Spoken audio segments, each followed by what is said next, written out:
So in this video I'm going to do 2 nights on M106. Now M106 is a galaxy that has been eluding me. Don't know why it's been eluding me, I just haven't photographed it yet. I thought I'd have a go at it, and you'll realise why I'm doing 2 nights a bit further on into the video. So this is what we ended up with. I photographed, I think, about 3 hours.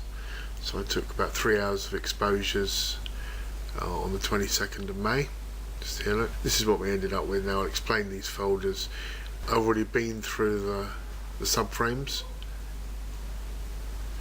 and we've got the lights here. These are my lights that I ended up with. So I've ended up with 44 subframes after I removed all the rubbish. This UFO, I always like to put odd pictures that I get in the I just call it a folder called UFO because I don't know what it is. It is a plane, but I didn't know that when I first saw it. You can but hope, eh? And flats here. These are my flats that I took after the session. And dollar work. This is where I do all the work on the image.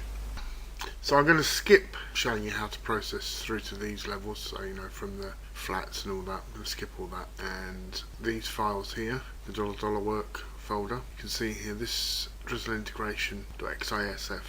This is the first image that you get after doing your stacking. And the other files here, the fit files, is where I've been processing, you know, just the basic crap out of the image before we can actually start processing it properly. I use FitsWork 4 to process the image where it comes straight off the DSLR, because it's always got sort of funny lines and odd things in there, and I found that FitsWork will get rid of these. And I'll show how to use FitsWork in a separate video. So the XIF file here, start here.xisf, is how I normally name the files after I've done all the initial processing, as I explained with FitsWork. So here is our initial start here image, M106, nicely centered. Have a galaxy here, but up here you can see another galaxy. This is NGC 4217, and this is the reason that I want to redo this image and change the actual positioning of the telescope. So I move this galaxy probably down here and bring NGC 4217 back into play, hopefully around here. So I did a little bit more processing on the image as we have it, just to make it a little bit better. This is what it looks like. I'll just zoom in a little bit here. Did a bit of work on it, did a bit of noise removal, darkened the background, tried to bring out the detail a little bit. And here's the final image I've done from what we previously saw. I've added a bit of colour in. I'll show you the annotated image in a second. Threw a bit more colour on that, brought out the colour a bit more, a bit of star colour. But as you can see, NGC 4217 is of course still hiding up there.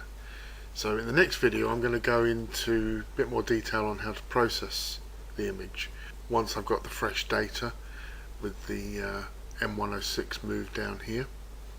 And it's probably going to involve more than one night. It's hopefully going to involve 3 nights of imaging, because the nights are shorter now, so I actually have less time to image. So anyway, we'll see how we go on the next 2 or 3 nights. So for this video I'm just going to leave you with the final annotated image of M106. Just have a quick look around here. You can see it's picked out this NGC 4248. There's another 2 NGC galaxies just there, another one there. And the interesting thing is that all these PGC annotations here are all galaxies as well. It's just amazing what's out there. But leave you with that, and we'll be back for the hopefully final image of M106 with all the processing details on that after I've done 2 to 3 days of more images.